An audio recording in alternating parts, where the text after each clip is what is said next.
teacher training programme is really a cross-cultural programme to introduce early years education in England to Chinese educators and professionals, and also there's a primary secondary programme and a STEM programme being developed.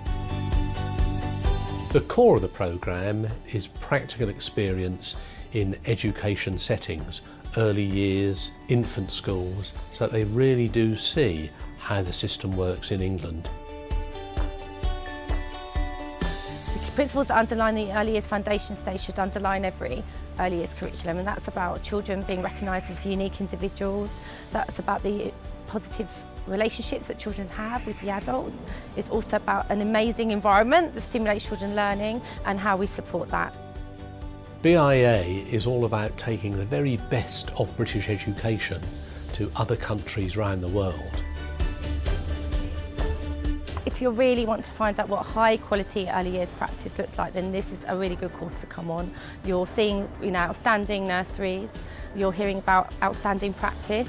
That's been a showcase really of what we do best over here. The British International Education Association has got hundreds of years of experience from its experts to put into the courses and the programmes that we offer. Young, creative minds will help us meet the challenges for themselves and also for the rest of society.